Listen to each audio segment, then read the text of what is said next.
Welcome back to our channel DMT logics. ఈరోజు క్లాస్లో computer organisation paper unit వైజ్గా top important questions చూద్దాం. ఇప్పుడు మనం ఫస్ట్ యూనిట్ గురించి మాట్లాడుకుందాం. ఫస్ట్ యూనిట్లో చాలా ఇంపార్టెంట్ టాపిక్ అండి. ఫస్ట్ యూనిట్లో చాలా ఇంపార్టెంట్ టాపిక్ బస్ ట్రాన్స్ఫర్స్.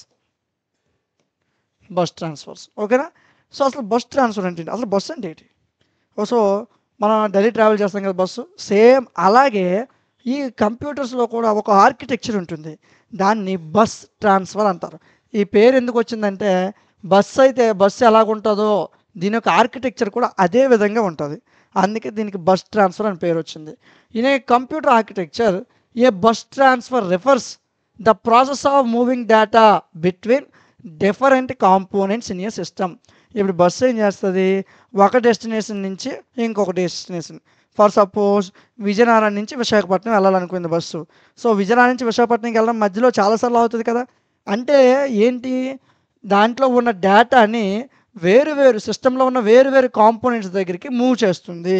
అందుకే దీన్ని బస్ ట్రాన్స్ఫర్ అన్నారు. బస్సు ఏ విధంగా అయితే ఒక ప్లేస్ నుంచి ఇంకొక ప్లేస్కి పాసెంజర్స్ని ఎలాగైతే తీసుకెళ్తుందో, ఇక్కడ ఈ సిస్టంలో ఒక డేటా అనేది వేరు కాంపోనెంట్స్కి మూవ్ అవుతుంది. Often using a shared communication pathway. ఒక పాత్వేని యూజ్ చేసుకుని బస్సులు ఎలాగ వెళ్తాయి? ఒక రోడ్డుని యూజ్ చేసుకుని. మరి ఇక్కడ ఏంటి? ఈ ఒక కమ్యూనికేషన్ పాత్వేని యూజ్ చేసుకుని డేటా అనేది ఒక సిస్టంలో ఉన్న వేరు కాంపోనెంట్స్కి మూవ్ అవుతుంది. దాన్నే బస్ అంటారు అన్నాడు. This transfer can occur between registers, memory locations, లేదా ఇంకేమైనా అదర్ పెరిహార్పల్స్. ఇలా ఒక కంప్యూటర్ సిస్టంలో ఉన్న రిజిస్టర్లు, మెమరీ లొకేషన్స్, వీటి మధ్యన ఈ బస్ ట్రాన్స్ఫర్ అనేది యూజ్ అవుతుంది అని చెప్పాడు, లేదా వీటి మధ్యన జరుగుతుంది అని చెప్తూ వచ్చాడండి. నెక్స్ట్, సో ఇంకొద్దిగా డీటెయిల్ ఎక్స్ప్లెనేషన్ చూసుకుంటే అసలు బస్ అంటే ఏంటో చూద్దాం. ఫస్ట్, ఇదొక common communication pathway that allows multiple components within a system to share a single set of wires or lines.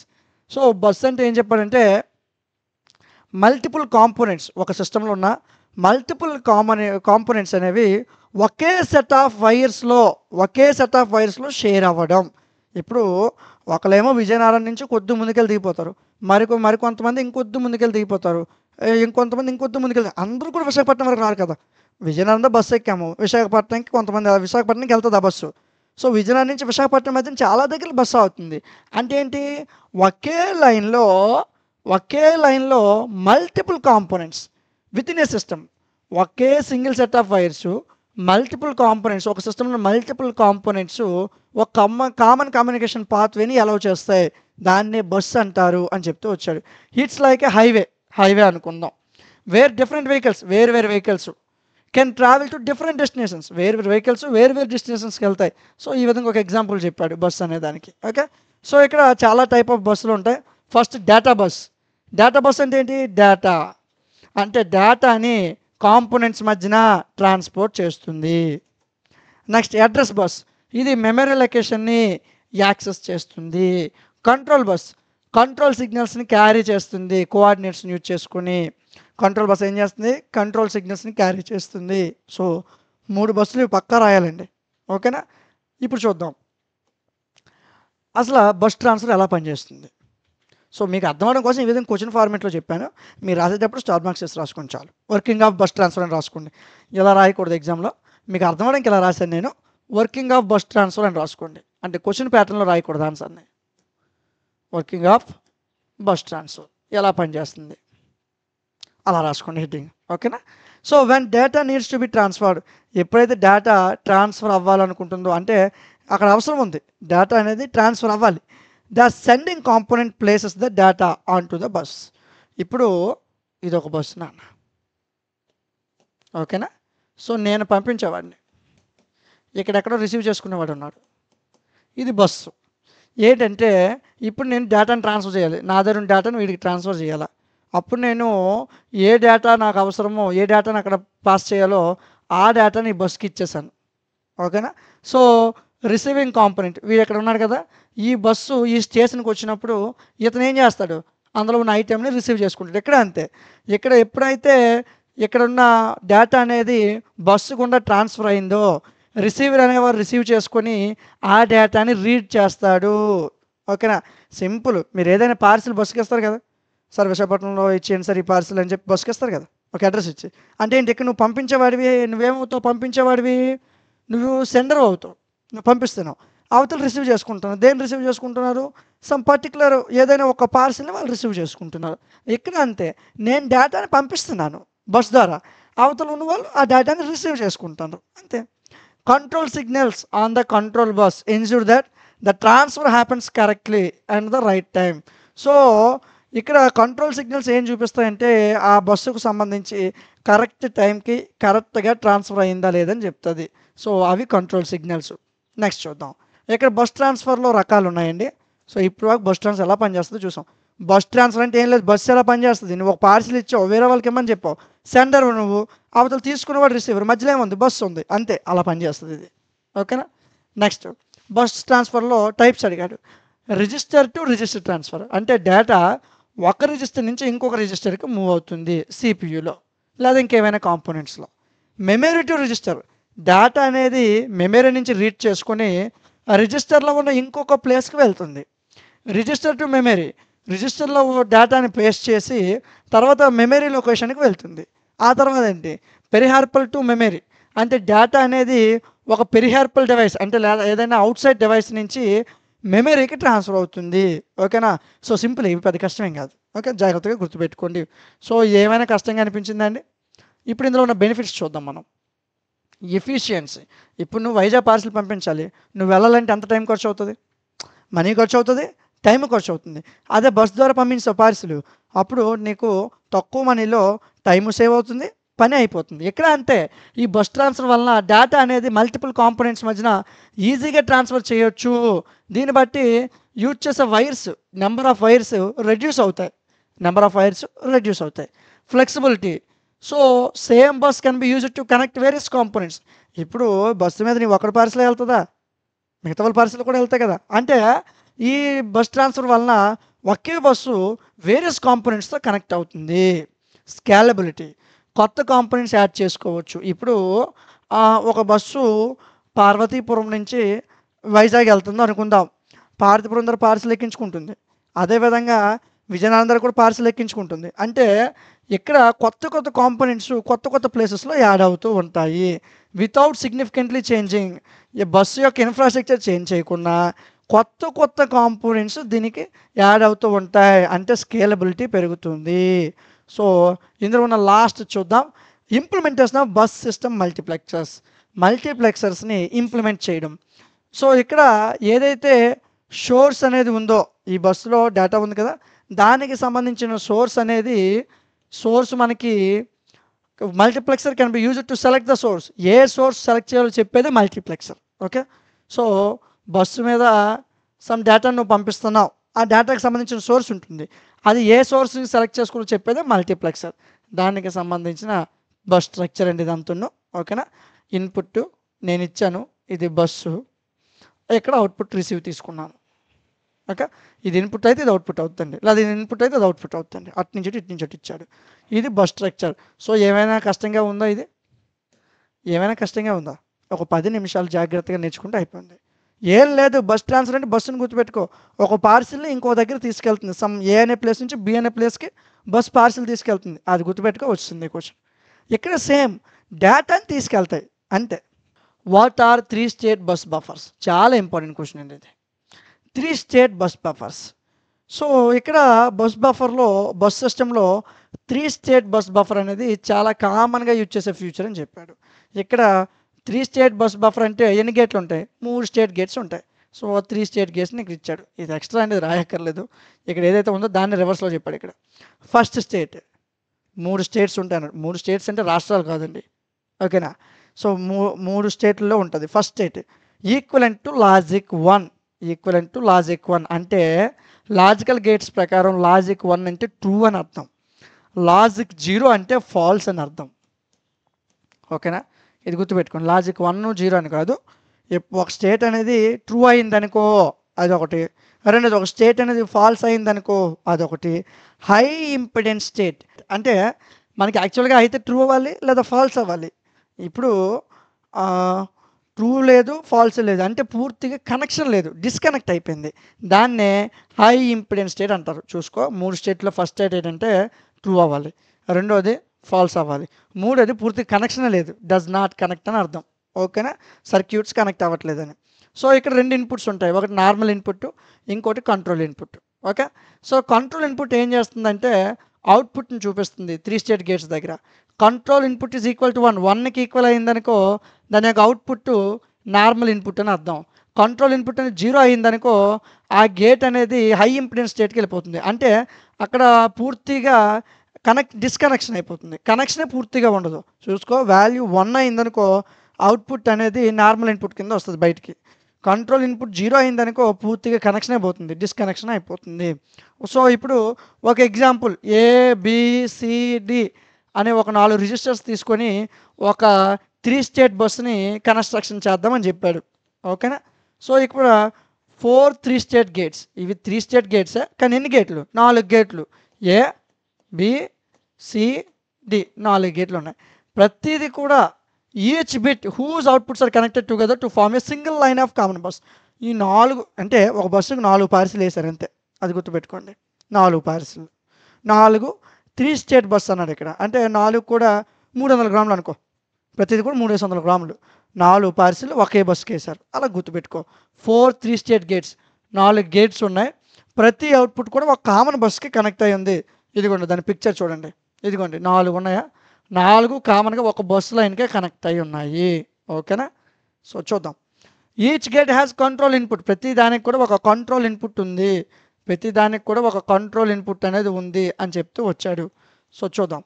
Which decides the register whose data will be transferred. ఆ control input ఏం చేస్తుందంటే bus లైన్కి ఏ డేటాని transfer చేయాలో చెప్తుంది.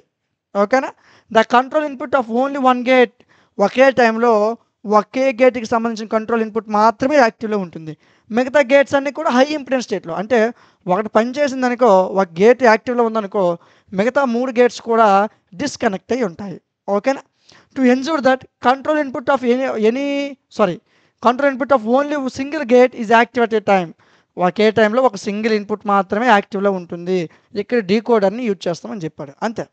డీకోడర్కి ఏముంటుందంటే input enable చేయగలదు. ఈ డీకోడర్ ఏం చేయగలదు, ఇన్పుట్ని ఎనేబుల్ చేయగలదు. If the enable input is 0, enable input value 0 వచ్చిందనుకో అక్కడ కంట్రోల్ ఇన్పుట్స్ ఏవైతే ఉన్నాయో కంట్రోల్ ఇన్పుట్స్ అన్నీ కూడా ఆ గేట్స్కి సంబంధించిన కంట్రోల్ ఇన్పుట్స్ అన్నీ కూడా డిజేబుల్ అయిపోతాయి. బస్ లైన్ మొత్తం ఈ గేట్స్ అన్ని డిజేబుల్ అయిపోయినాయి అనుకో బస్ లైన్ డిస్కనెక్ట్ అయిపోతుంది, హై ఇంపిడెన్స్ స్టేట్లోకి వెళ్ళిపోతుంది. ఇప్పుడు దాని యొక్క ఇన్పుట్ వాల్యూ 1కి వచ్చిందనుకో, దానికి ఇన్పుట్ వాల్యూ 1 వచ్చిందనుకో దాని యొక్క కంట్రోల్ ఇన్పుట్ ఏ గేట్కి సంబంధించిన కంట్రోల్ ఇన్పుట్ అయినా ఆ వేరియబుల్స్ యొక్క బైనరీ వాల్యూకి డిపెండ్ అయి ఉంటుంది. ఏం చెప్పాడు, ఇప్పుడు వాల్యూ 0 అయిందనుకో కంట్రోల్ ఇన్పుట్స్ అన్నీ కూడా డిజేబుల్ అయిపోతాయి, డిజేబుల్ అయిపోతే డిస్కనెక్ట్ అయిపోయినట్టు ఆటోమేటికల్లీ. ఇప్పుడు వాల్యూ 1 అయిందనుకో కంట్రోల్ ఇన్పుట్స్ ఉన్నాయి, యాక్టివ్ స్టేట్లోనే ఉన్నాయి. దేని మీద డిపెండ్ అయ్యి ఇది యాక్టివ్ అని చెప్పగలదు, అక్కడ యొక్క వేరియబుల్స్ మీద డిపెండ్ చేసి ఇది యాక్టివ్ అని చెప్పగలదు. దానికి సంబంధించిన పిక్చర్ అండి. ఇదిగోండి డీకోడర్ ఎక్కడ ఉంది. సో ఇక్కడ ప్రతిదీ కూడా ఈ డీకోడర్ కనెక్ట్ అయి ఉంటుంది, ప్రతిదీ కూడా. సరే చూద్దాం. ఇక్కడ మనకి ఈ డీకోడర్ ఏదైతే ఉందో ఈ మొత్తాన్ని బస్ లైన్ మొత్తాన్ని కూడా ఈ డీకోడరే కంట్రోల్ చేస్తుంది. సో ఇది 3 స్టేట్ బఫర్ అండి. చాలా సింపుల్గా నేర్చుకోవచ్చు, కష్టమేం కాదు. 1కి 2 సార్లు ప్రాక్టీస్ చేయండి. ఓకే, చాలా ఇంపార్టెంట్ క్వశ్చన్ ఇప్పుడు మనం నేర్చుకుందాం. What are instruction codes? Instruction codes అంటే ఏంటి ఎక్స్ప్లెయిన్ చేయమన్నాడు. ఇన్స్ట్రక్షన్ కోడ్స్ని మిషన్ కోడ్స్ అని అంటారు. అంటే are the binary representations of instructions that a computer CPU can understand execute. ఇప్పుడు యాక్చువల్గా మనం ఇప్పుడు యూట్యూబ్లోకి వెళ్ళి సమ్ ఇన్ఫర్మేషన్ అడిగావు, సో DMT లాజిక్స్లో 5వ సెమ్ క్లాసులు ఏమైనా అడిగావు. సో డైరెక్ట్గా అది యూట్యూబ్కి DMT లాజిక్స్ 5వ సెమ్ క్లాసులు అని చెప్పదు, దానికి ఒక బైనరీ కోడ్ ఉంటుంది. మనం ఇచ్చే ప్రతి ఆల్ఫాబెట్ని కూడా అది నెంబర్స్లో కన్వర్ట్ చేస్తుంది. ఆ నెంబర్స్లో కన్వర్ట్ చేశాక ఆ పని జరుగుతుంది. సో ఈ విధంగా CPU ఓన్లీ నెంబర్స్ని మాత్రమే అండర్స్టాండ్ చేసుకోగలదు, బైనరీ నెంబర్స్ మాత్రమే అండర్స్టాండ్ చేసుకోగలదు. మనం ఇచ్చిన ఆల్ఫాబెట్స్ని అండర్స్టాండ్ చేసుకోదు. సో నీకేవో కామెడీ వీడియోస్ కావాలి, కామెడీ వీడియోస్ అని కొడతావు. సో దీన్ని CPU అండర్స్టాండ్ చేసుకోదు. ఈ కామెడీ వీడియోస్ని బైనరీ నెంబర్స్ కింద చేంజ్ చేసుకుని అర్థం చేసుకుంటుంది. సో ఇక్కడ ఈ ఇన్స్ట్రక్షన్ కోడ్స్ని బైనరీ రిప్రజెంటేషన్ అని చెప్తారు. అంటే ఒక CPU ఏ విధంగా అర్థం చేసుకోవాలో దానికి అర్థమయ్యే విధంగా బైనరీ స్ట్రక్చర్ అనేది డెవలప్ అవుతుంది. ఆ స్ట్రక్చర్ని ఇన్స్ట్రక్షన్ కోడ్స్ అంటారని చెప్తూ వచ్చాడు. So they dictate what the CPU should do. So ఇవి ఏం చేస్తాయి, ఇన్స్ట్రక్షన్ కోడ్స్ ఏం చేస్తాయంటే సిపియూ ఏం చేయాలో చెప్తాయి. సిపియూ ఏం చేయాలో చెప్తాయి. లైక్ అర్థమెటిక్ క్యాలిక్యులేషన్ కానీ కంట్రోల్ ఫ్లో కానీ వీటన్నిటిని కూడా ఈ ఇన్స్ట్రక్షన్ కోడ్సే వీటిని హ్యాండిల్ చేస్తాయి అని చెప్పాడు. సో ఇక్కడ కొన్ని మెన్షన్ చేసాం, బ్రేక్ డౌన్ చేసి కొన్ని కోడ్స్ని మెన్షన్ చేయడం జరిగింది. First code binary coded decimal. First code అంటే బైనరీ కోడెడ్ డెసిమల్, బీసీడీ అని అంటారు. బీసీడీ అంటే డెసిమల్ నెంబర్స్ని బైనరీ డిజిట్స్గా ఎన్కోడ్ చేయడం. ఏంటి డెసిమల్ నెంబర్స్, ఇదిగో ఎగ్జాంపుల్ ఇచ్చాను ఇక్కడ. డెసిమల్స్ డిజిట్స్ 0 నుంచి 9 వరకు డిజిట్స్ తీసుకో. 0 నుంచి 9 వరకు డిజిట్స్ తీసుకున్నాను.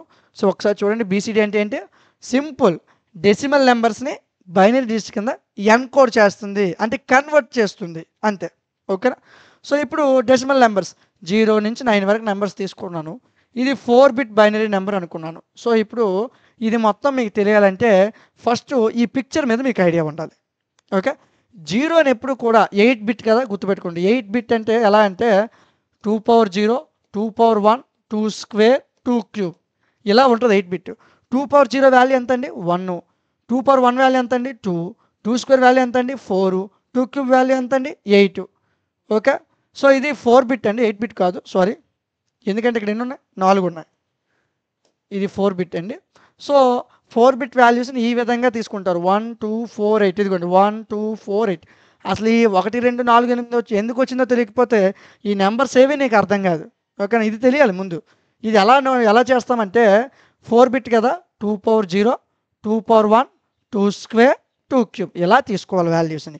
దాన్ని బేస్ చేసి డెసిమల్ నెంబర్స్ని మనము బైనరీ నెంబర్స్ కింద మారుస్తాం. డెసిమల్ నెంబర్ 0 ఉందనుకో అంటే అన్ని జీరోస్ అయిపోతాయి.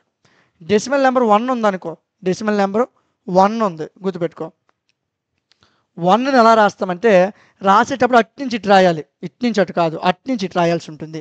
So first 2 power 0, 2 power 1, 2 square, 2 cube ఇలా రాయాలి. కానీ మనకు వాల్యూ ఏం కావాలి, 1 కావాలి.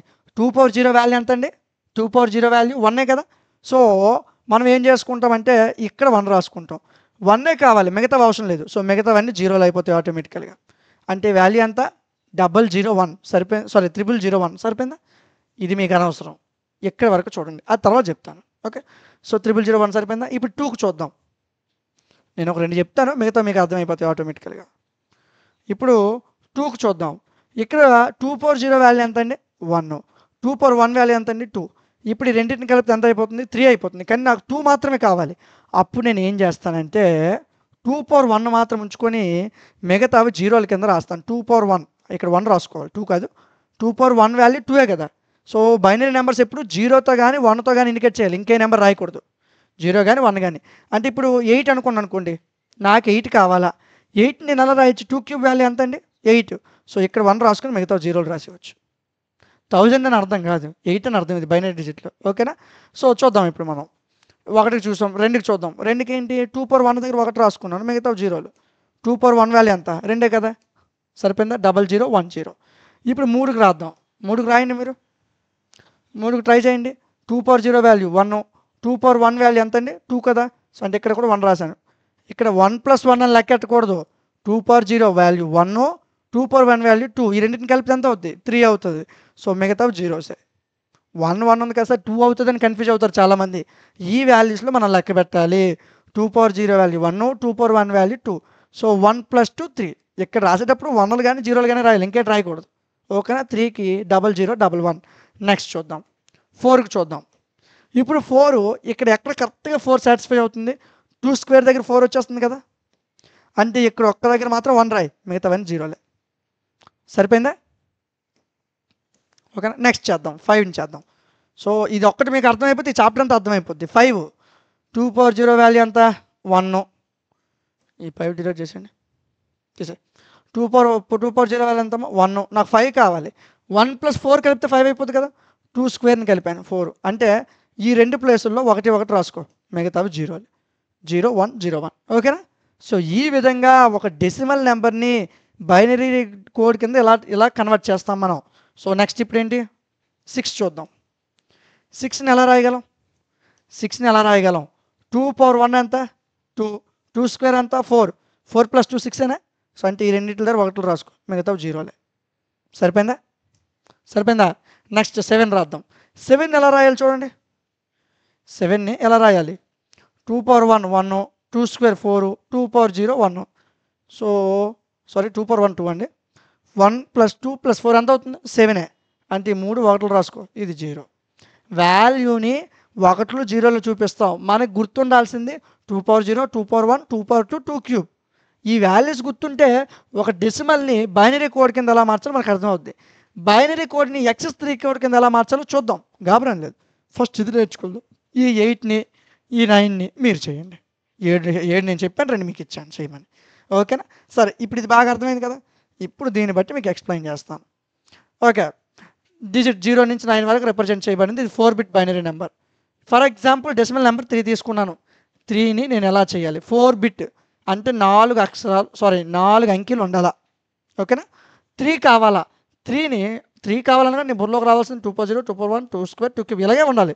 ఇప్పుడు నాకు 3 కావాలంటే ఏ రెండింటిని ఉంచాలి? 2 పవర్ 0 వాల్యూ 1, 2 పవర్ 1 2 అంటే వీళ్ళిద్దరిని ఉంచాలా, మిగతా తీసేయాలా. మిగతా 2 జీరోలు అయిపోతాయి, ఈ 2 ఒకట్లు అయిపోతాయి. 0 0 1 1 ఇదిగోండి. అంతే. ఏ ఎగ్జాంపుల్ అయినా తీసి రాసుకోవచ్చు. ఒక డెసిమల్ నెంబర్ని బైనరీ డిజిట్ కింద కన్వర్ట్ చేస్తున్నాం. ఓకేనా? Next XS3 code. ఇప్పుడు దీని గురించి మాట్లాడదాం. XS3 కోడ్ నాన్న ఇది గుర్తుండాలన్న 2 పవర్ 0, 2 పవర్ 1, 2 స్క్వేర్, 2 క్యూబ్. గాబర్లో ఇటు నుంచి అటు రాసేకండి, అటు నుంచి ఇటు రాయాలా. ఓకేనా? So next XS3 code. XS అంటే ఏంటి? ఎక్స్ట్రా, అంతే. కోడ్కి 3 ఎక్స్ట్రా రాస్తాం మనం ఇక్కడ, అంతే. X3 is a non weighted code which each decimal digits BCD equivalent is increased by 3. 3తో increase చేయాలి. If essentially A BCD code with an offset of 3 అంటే ఇక్కడ వాడు ఏం చెప్తున్నాడు, ఒక ఎగ్జాంపుల్ చూస్తే మీకు బాగా అర్థమైపోతుంది. ఇక్కడ చూడండి, 0 అన్ని జీరోలే, కానీ XS3 కోడ్ అంటే 0కి 3 కలపాలి. అప్పుడు ఎంత అవుతుంది? 0 + 3 ఎంత అవుతుంది? 3 అవుతుంది. 3 కోడ్ ఏంటి? 3కి బైనరీ కోడ్ ఏంటి? 3కి బైనరీ కోడ్ చెప్పండి. 2 పవర్ 0 1, 2 పవర్ 1 2 అంటే ఈ రెండిట్లో మనం 1 1 అని రాయాలా, మిగతావి జీరోలు. సో ఇక్కడ బైనరీ కోడ్లో జీరోలకి 4 జీరోలు వచ్చాయి, కానీ XS3 కోడ్లో 3 కలపాలా. 3 కలిపినప్పుడు 0 0 1 1 వస్తుంది. సేమ్ 1కి 3 కలుపు 4 అవుతుంది. 4 అయినప్పుడు దాన్ని ఎలా రాస్తావు? 4 అయినప్పుడు దాన్ని ఎలా రాస్తావు? 4 అయినప్పుడు దాన్ని ఎలా రాస్తావు చూడు. 4 అయినప్పుడు ఏంటి? 2 స్క్వేర్ మాత్రం ఉంచుకుంటాం, మిగతావన్నీ జీరోలు చేసేస్తాం. 0 1 0 0. ఓకేనా? నెక్స్ట్ 2 కావాలన్నాడు. 2కి 3 కలిపితే ఎంత? 5. 5ని ఎలా రాసుకుంటావు? ఇదిగోండి 5ని ఎలా రాసుకున్నావు? 0 1 0 1. సో ఇక్కడ 5ని ఎలా రాసుకో? 0 1 0 1. సో కన్ఫ్యూజ్ అవుతారని చెప్పి నేను మళ్ళీ ఇది వేరేగా చెప్తున్నాను. ఇందులోనే ఉంటాయి మీకు ఆన్సర్లు ఇవి కూడా. ఓకే, సరే 5ని ఎలా రాయాలో చూద్దాం మనం ఇప్పుడు. 5 అంటే ఏంటి? 2 పవర్ 0 1, 2 పవర్ 1 2 అక్కర్లేదు, 2 స్క్వేర్ 4, 1 + 4 కలిపితే 5 అయిపోతాయి. అంటే ఈ 2 ప్లేసుల్లో 1 1 రాయాలా, మిగతా 2 జీరోలు. 0 1 0 1, సారీ 0 1 0 1. నెక్స్ట్ ఏంటి? 3కి 3 కలిపితే 6. 6ని ఎలా రాస్తావు? 6ని ఎలా రాస్తావు? నేను చెప్పేలోపు మీరు చెప్పేయాలా. 6ని ఎలా రాస్తాం? 2 పవర్ 1 అంటే 2, 2 స్క్వేర్ 4 అంటే ఈ రెండింటిని ఉంచుతాం, మిగతా జీరోలు చేస్తాం. 0 1 1 0. ఓకే, నెక్స్ట్ 4కి 3 కలిపి 7, 5కి 3 కలిపి 8, 6కి 3 కలిపి 9, 7కి 3 కలిపి 10. సో అలా రాసుకుంటూ వచ్చేయడమే. ఓకేనా? ఎక్స్ట్రా 3 రాస్తాము, అంతే. XS3 అంటే ఎక్స్ట్రా 3. ఓకేనా? ఫర్ ఎగ్జాంపుల్ డెసిమల్ డిజిట్ 2 తీసుకున్నాడు. యాక్చువల్ BCDలో 0 0 1 0 వస్తుంది మామూలు బైనరీలో మార్చుకుంటే, కానీ XS3 అంటే 3 కలపాలి. So decimal digit 2, 2 + 3 5. 5ని ఎలా రాస్తాం? 5ని ఎలా రాస్తాం? 5ని ఎలా రాస్తాం? 2 పవర్ 0 1, 2 స్క్వేర్ 4 అంటే ఈ రెండింటి ద్వారా 1 1 పెడతాం, మిగతా 2 జీరోలు. 0 1 0 1. ఓకేనా? XS3 కలపాలి అంటే 3 ఎక్స్ట్రా కలపాలి, అంతే. అంతకు మించి ఏం లేదు. ఇది XS3 కోడ్. నెక్స్ట్ గ్రే కోడ్ చూద్దాం. గ్రే కోడ్ అంటే గ్రే కలర్ అని కాదు, సింపుల్, పెద్ద కష్టమేం కాదు, ఈజీగా వచ్చేస్తుంది. Gray code is a binary code where successive numbers. Successive అనే పదం మీకు తెలియాలి. సక్సెసివ్ అంటే ముందు కానీ వెనక్కి కానీ అని అర్థం. Okay, successive numbers differ by only 1 bit. 1 బిట్తో సక్సెసివ్ నెంబర్స్ అనేది డిఫరెన్స్ ఉంటుంది. ఈ ఎక్కడ ఎక్కువగా వాడతారంటే this is useful in applications like shaft position encoders. కొన్ని అప్లికేషన్స్లో ఇది యూజ్ఫుల్గా ఉంటుంది. ఎలాంటి అప్లికేషన్లు? సాఫ్ట్ పొజిషన్ ఎన్కోడర్స్ అనే అప్లికేషన్లో కరెక్ట్ ఎగ్జాక్ట్ అవుట్పుట్ కావాలంటే అలాంటప్పుడు ఈ గ్రే కోడ్ని వాడతారు. ఫర్ ఎగ్జాంపుల్ చిన్న మిస్టేక్ ఉంది, అందుకే అరేంజ్ చేశాను. సో ఎగ్జాంపుల్లో మనము 3కి బైనరీ నెంబర్ రాద్దాం. 3కి బైనరీ నెంబర్ రాద్దాం. ఎలా రాస్తావు 3కి? ఇది ఒక్క ఫార్ములా నీకు బుర్రలో గుర్తుంటే వచ్చేస్తుంది. 3కి ఎలా రాస్తావు? 2 పవర్ 0 1, 2 పవర్ 1 2. అంటే ఈ 2 1లు రాయాలా, ఈ 2 0లు రాయాలా. ఓకేనా? 0 0 1 1 0 0 1 1. దీన్ని ఇప్పుడు గ్రే కోడ్ కింద నేను కన్వర్ట్ చేయాలా. గ్రే కోడ్ కింద కన్వర్ట్ చేయాలంటే ఎప్పుడు కూడా ఈ ఫస్ట్ డిజిట్ ఏది ఉందో అది యాజ్ ఇట్ ఈజ్ రాసేస్తాం. ఫస్ట్ డిజిట్ని యాజ్ ఇట్ ఈజ్ రాస్తాం. 0 + 0 ఎప్పుడూ కూడా 0 అవుతుంది. 0 + 1 చూడండి, ఇది ఒక్క పదాన్ని బాగా గుర్తుపెట్టుకోండి. ఫస్ట్ లెటర్ని అలా దించేస్తాం. ఇక్కడి నుంచి చిన్న చేంజ్ ఉంటుంది, అది గుర్తుపెట్టుకోండి. 0 + 0 0, 0 + 1 1, 1 + 1 2 రాసే. ఇది తప్పకూడదు అలాగా. 1 + 1 అయినా 0ఏ, 0 + 0 అయినా 0ఏ. ఓకేనా? 0 + 0 అయినా 0ఏ, 1 + 1 అయినా 0ఏ. అర్థమైందా? ఇంకొక కోడ్ ఇచ్చి మీకు చెప్తాను, బాగా అర్థం చేసుకోవడానికి చూడండి. 1 0 1 1 ఉందనుకుందాం. ఫస్ట్ లెటర్ అలా దించేయాల. ఫస్ట్ లెటర్ ఏంటి? 1. అలా దించే. 1 + 0 0, 0 + 1 సారీ 1 + 0 1, 0 + 1 1, 1 + 1 2 0 రాయాలి. ఓకే? 1 + 1 వచ్చినా 0 + 0 వచ్చినా 0ఏ రాయాల్సి ఉంటుంది. నేను ఒకటి ఇస్తాను, సరదాగా ట్రై చేయండి. నేను ఒక నెంబర్ ఇస్తాను, సరదాగా ట్రై చేయండి. ఇదిగోండి, ఇది సరదాగా ఒకసారి ట్రై చేయండి. నేను చెప్పేస్తాను, ఒకసారి ట్రై చేయండి. ఈ గ్యాప్లో మీరు చేసేయాలి ఏ పాటికే. ఫస్ట్ లెటర్ దించే 1, 1 + 0 1, 0 + 1 1, 1 + 1 2 0 రాయాలి. ఓకే? 1 + 1 ఉన్నా 0 + 0 ఉన్నా 0 వస్తుంది. ఓకేనా? సో ఇంతే. అంటే ఒక బైనరీ కోడ్ని గ్రే కోడ్ కింద కన్వర్ట్ చేయడం. గ్రే కోడ్ని కూడా తర్వాత బైనరీ కోడ్ కింద కన్వర్ట్ చేయొచ్చు. Same as it is. Next point చూసుకున్నట్లయితే ASCII, American standard code for information interchange. అంటే ఒక క్యారెక్టర్కి ఒక కోడ్ అని ఉంటుందండి. ఇప్పుడు ఫర్ సపోజ్ క్యాపిటల్ ఏ తీసుకో, దానికి కోడ్ వచ్చేసరికి యాస్కీ ప్రకారం 65. స్మాల్ ఏ తీసుకో 97. ఎందుకంత తేడా ఉందో నన్ను అడగండి. సో ఒక క్యారెక్టర్కి ఒక నెంబర్ ఉండాలని ఈ అమెరికన్ స్టాండర్డ్ కోడ్ చెప్తుంది. ఓకేనా? It is a character encoding standard wear each character, ప్రతి క్యారెక్టర్ కూడా each character is represented by 7-bit binary code. 7-bit binary కోడ్తో ఇది రిప్రజెంట్ చేయబడుతుంది. గుర్తుపెట్టుకోండి, ఇంతవరకు మీరు 4-bit నేర్చుకున్నారు, ఇది 7-bit బైనరీ కోడ్. అంటే 7 అక్షరాలు ఉంటాయి అంతే, అంతకుమించి పెద్ద విషయం ఏం కాదు. It widely used for representing text in computers. కంప్యూటర్లో టెక్స్ట్ని చూపించడం కోసం దీన్ని వాడతాం. నెక్స్ట్ ఈబిసిడిఐసి, గాబర్లో ఏబిసిడిఈ అని రాసికండి. EBCDIC extended binary code decimal interchange code. ఇది 8-bit క్యారెక్టర్ అనుకోండి అండి.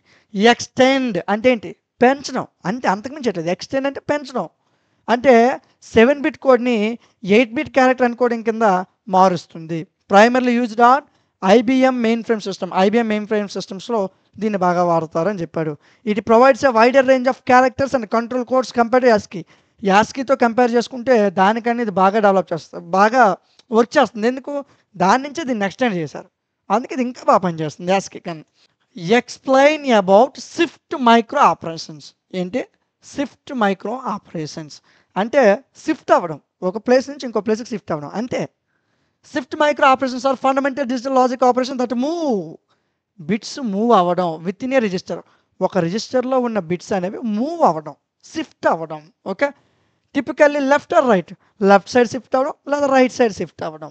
They are commonly used for serial data transfer are categorised into logical, arithmetic, circular shift. Shift 3 రకాలు. షిఫ్ట్లు 3 రకాలు. షిఫ్ట్ అంటే ఏంటి? ఎడం పక్క కానీ కుడి పక్క కానీ మూవ్ అవ్వడం. ఓకే? ఇవి 3 రకాలు. ఒకటి లాజికల్ షిఫ్ట్, రెండోది అర్థమెటికల్ షిఫ్ట్, మూడోది సర్క్యులర్ షిఫ్ట్. ఇప్పుడు లాజికల్ షిఫ్ట్ గురించి నేర్చుకుందాం. లాజికల్లో లెఫ్ట్ రైట్ 2 ఉంటాయి. Left logical shift, right logical shift. Left logical shift అంటే బిట్స్ అన్నీ కూడా లెఫ్ట్ సైడ్కి షిఫ్ట్ అవుతాయి.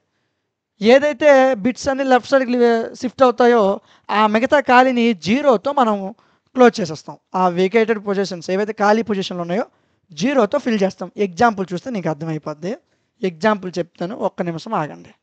ఇదిగోండి చూడండి, ఇది లెఫ్ట్ సైడ్ షిఫ్ట్ అండి. అంటే ఇప్పుడు ఇక్కడ బాక్సులు ఎన్ని ఉన్నాయి? 5 బాక్సులు. 5 బాక్సులు అలా రాసాయి. బాక్సులు ఎన్ని ఉన్నాయి? 5 బాక్సులు. ఆ 5 బాక్సులు ఇలా రాసాయి. లెఫ్ట్ సైడ్ ఎడం పక్కకి వెళ్ళాలా. సో 1 అనేది ఫస్ట్ బాక్స్ టచ్ చేయకూడదు. నువ్వు ఇలా క్రాస్గా 0 1 0 1. కానీ నువ్వు ఎన్ని బాక్సులు గీసావు? 5 బాక్సులు గీసావు. 1 0 1 0. ఖాళీ బాక్స్ ఏది? 0. సో దీన్ని 0తో పెట్టాలి. ఖాళీ బాక్స్ ఏదైనా ఉంటే దాన్ని 0తో ఇన్సర్ట్ చేస్తాం. ఈ 1 బయటికి వెళ్ళిపోద్ది. ఈ 1కి నీకు సంబంధం లేదు. బాక్స్లో బాక్స్ మీద 5 బాక్సులోనే కింద 5 బాక్సులు రావాలా? ఎందుకంటే రిజిస్టర్లు ఎన్ని ఉంటే అన్ని బాక్సులో ఉండాలి. సో లెఫ్ట్ సైడ్ అంటే ఎడం పక్కకి వెళ్తుంది. 1 1 0 0 1 1 0 0. సో ఈ 1 బయటికి పోయింది అక్కడ. సో ఏదైతే ఖాళీగా ఉందో ఆ ప్లేస్ని 0తో ఇన్సర్ట్ చేస్తాం. 0తో ఫిల్ చేస్తాం. దాన్ని లెఫ్ట్ షిఫ్ట్ అంటారు. రైట్ షిఫ్ట్ చెప్తాను చూడండి. రైట్ షిఫ్ట్ మీకు ఇక్కడ ఇవ్వలేదు, నేను చెప్తాను, రాసుకోండి.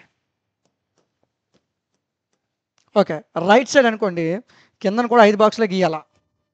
మీద 5 గీసాను, కింద 4 గీస్తానంటే అవ్వదు. 2 సమానంగా ఉండాలా. Okay, so 1 1 0 1 1 1 0 1. యువతల పైకి ఏ వాల్యూ వస్తుంది? రైట్ సైడ్ 0తో. అంటే ఖాళీగా ఎక్కడ ఉంటే దాన్ని 0తో ఇండికేట్ చేయాలి. ఇది రైట్ షిఫ్ట్. మరి ఇది లెఫ్ట్ షిఫ్ట్.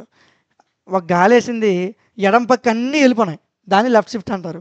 ఇటు నుంచి గాలేసింది ఎడం పక్క ఉన్నవన్నీ కుడికి వచ్చాయి, దాన్ని రైట్ షిఫ్ట్ అంటారు. అంతే, అంతకు మించి ఏం లేదు అందులో. ఈజీ నేర్చుకోవచ్చు. ఆ బిట్స్ అన్నీ కూడా లెఫ్ట్ సైడ్ షిఫ్ట్ అయిపోతున్నాయి. ఖాళీగా ఉన్న ఏవైతే బిట్స్ ఉన్నాయో అవి 0తో ఫిల్ అయిపోతున్నాయి. రైట్ సైడ్ బిట్స్ అన్నీ కూడా రైట్ సైడ్ మూవ్ అయిపోతున్నాయి. ఖాళీగా ఏదైతే ఉందో 0తో ఫిల్ అయిపోతుంది. పర్పస్ ఏంటి? దీనికి గల పర్పస్ ఏంటి అంటే ఈ షిఫ్ట్స్ అన్నీ కూడా ఏవైతే ఈ షిఫ్ట్స్ అనేవి దేనికి యూజ్ అవుతాయి? ఈ లెఫ్ట్ షిఫ్ట్స్ అనేది, రైట్ షిఫ్ట్ అనేది డేటా బిట్స్ ఏవైతే ఉన్నాయో దాన్ని మ్యానిపులేటింగ్ చేయడానికి యూజ్ అవుతాయి. లేదా వేరే ఆపరేషన్స్తో ఒక ఆపరేషన్ని కంజక్షన్ చేయడంలో ఈ షిఫ్ట్స్ అనేవి యూజ్ అవుతాయి. ఇది ఏ షిఫ్ట్? Logical shift. ఇప్పుడు మనం అర్థమెటిక్ షిఫ్ట్, ఇది పిక్చర్ అండి, ఈ 2 పిక్చర్స్ మీరు వేసుకోండి ఎగ్జామ్లో. ఇప్పుడు అర్థమెటిక్ షిఫ్ట్ మాట్లాడదాం. చాలా సింపుల్, ఇదేం కష్టమేం కాదు. అర్థమెటిక్లో కూడా లెఫ్ట్ రైట్. ఓకే, లెఫ్ట్ పొజిషన్ని రైట్ పొజిషన్ బేస్ చేసి చెప్తాం. ఓకేనా? So left arithmetic shift, bits అన్నీ కూడా ఎడం పక్కకి వెళ్ళిపోయి, సేమ్ లాజికల్ షిఫ్ట్లో ఎలాగైతే లెఫ్ట్ సైడ్ వాల్యూస్ వెళ్ళిపోయి ఇక్కడ లెఫ్ట్ సైడ్ వెళ్ళిపోతున్నాయి ఆ వాల్యూస్ అన్నీ కూడా. బట్ సైన్ బిట్, సైన్ అంటే పాజిటివా నెగిటివా అని అర్థం. గుర్తుపెట్టుకోండి, ఎప్పుడైనా సరే 1 వచ్చిందనుకో వాల్యూ, ఇక్కడ మోస్ట్ సిగ్నిఫికెంట్ బిట్ అని ఉంది కదా, పిక్చర్ చూపిస్తాను మీకు అర్థమైపోతుంది. మోస్ట్ సిగ్నిఫికెంట్ బిట్ అంటే వాడిచ్చిన దాంట్లో లెఫ్ట్ సైడ్ ఉన్న వాల్యూనే మోస్ట్ సిగ్నిఫికెంట్ బిట్ అంటారు. రైట్ సైడ్ ఉన్న last value least significant bit. గాబర్లో ఈ కింద దాన్ని తీసుకోకూడదు, పైన వాడిచ్చిందే తీసుకోవాలి. దీన్ని మోస్ట్ సిగ్నిఫికెంట్ బిట్ అంటారు. ఫస్ట్లో ఉన్నదాన్ని లీస్ట్ సిగ్నిఫికెంట్ బిట్ అంటారు. సో ఇప్పుడు ఈ మోస్ట్ సిగ్నిఫికెంట్ బిట్లో 1 ఉందనుకో అది పాజిటివ్ వాల్యూ అని అర్థం.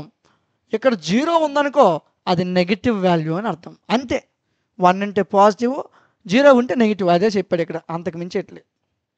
Okay, so most sign bit, but with the sign bit అంటే మోస్ట్ సిగ్నిఫికెంట్ బిట్ అనేది replicated the preserve the sign of the number. ఆ నెంబర్ యొక్క సైన్ని చెప్తుంది, అది పాజిటివా నెగిటివా అనేది చెప్తుంది. ఇక్కడ ఏమొచ్చింది మనకి ఇచ్చిన ఎగ్జాంపుల్లో? 1 వచ్చింది. 1 అంటే పాజిటివా నెగిటివా? పాజిటివ్. అంటే నెంబర్ మొత్తం ఏంటి? పాజిటివ్ నెంబర్ అని అర్థం.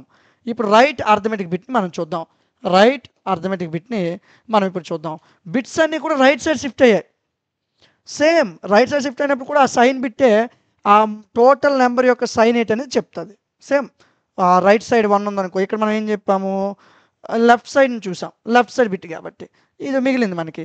1 వచ్చింది కదా పాజిటివ్, 0 వస్తే నెగిటివ్ అని చెప్పాం. ఇప్పుడు ఇదే ఎగ్జాంపుల్ని నేను మరలా రాసి చూపిస్తాను చూడండి.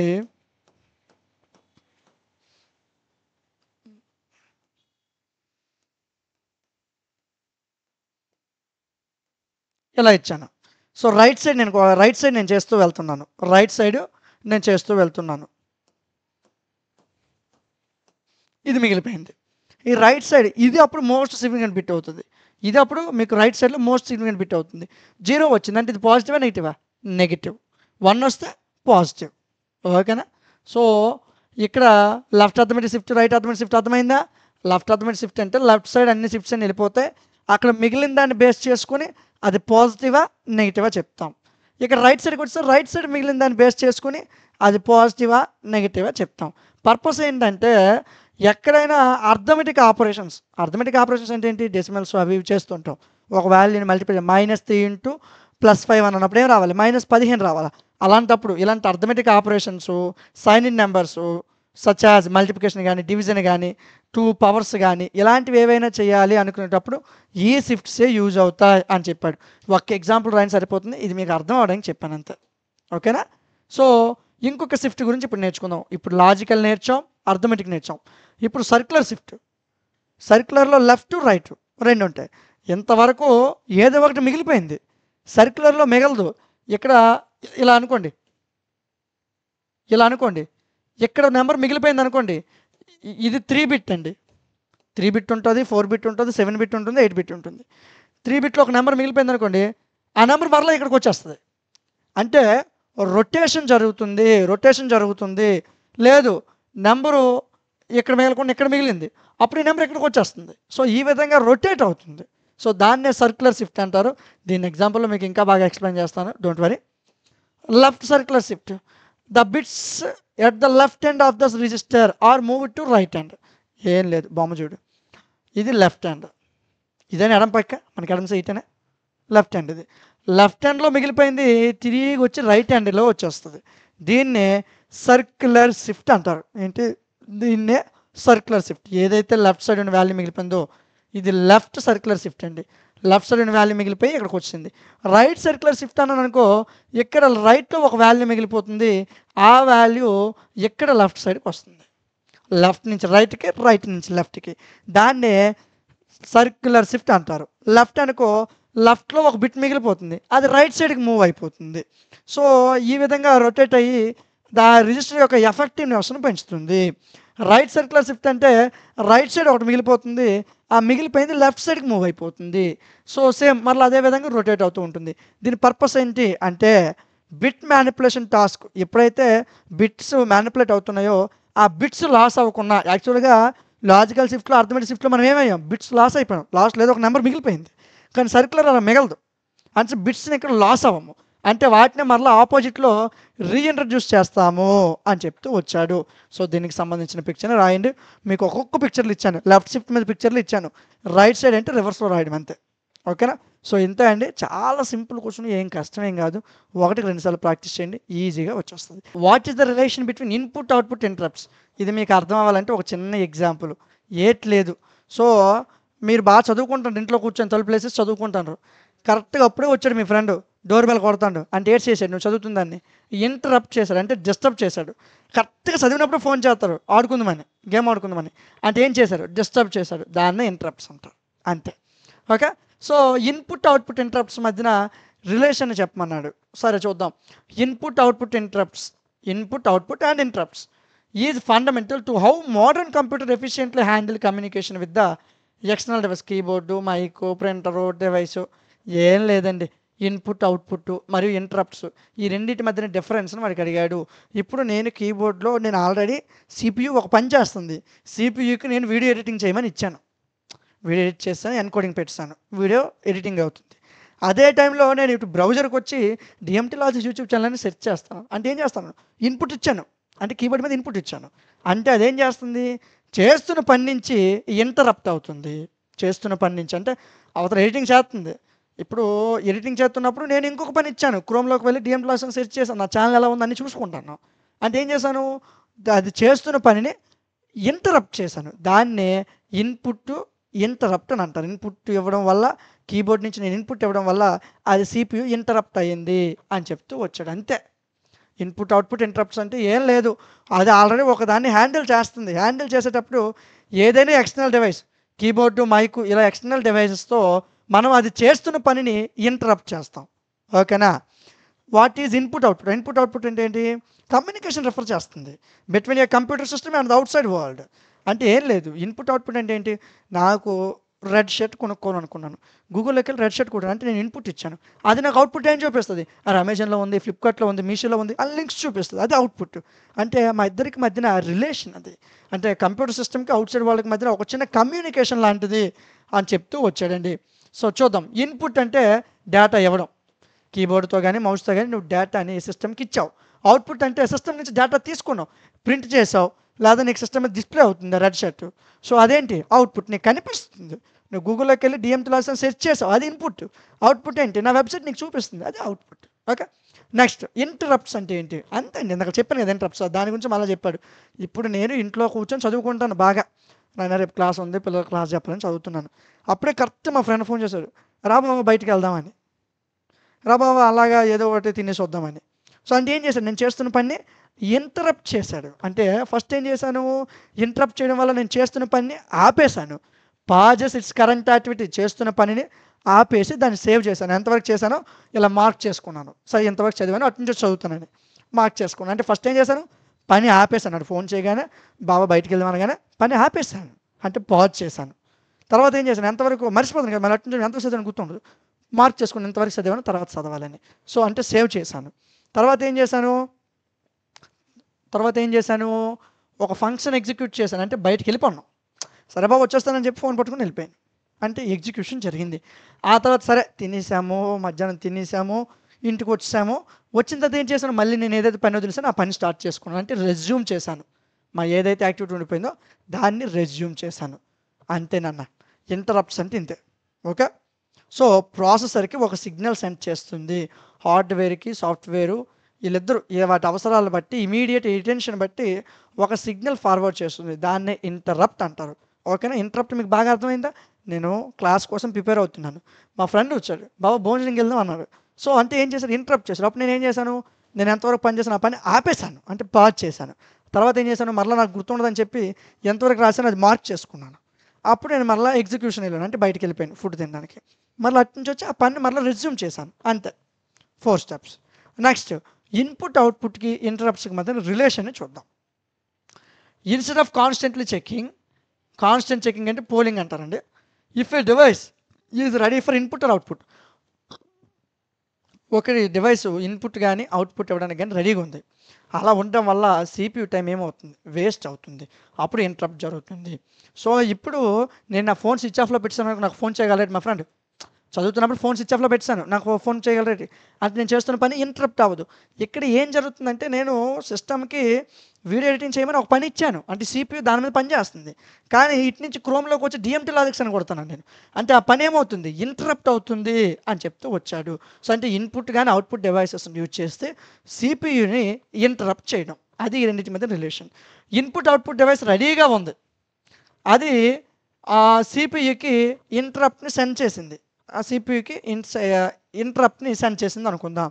సో ఏం చెప్తూ వచ్చాడు? సారీ అండి, ఇది ఎక్స్ట్రా లైన్ రాయలేదు.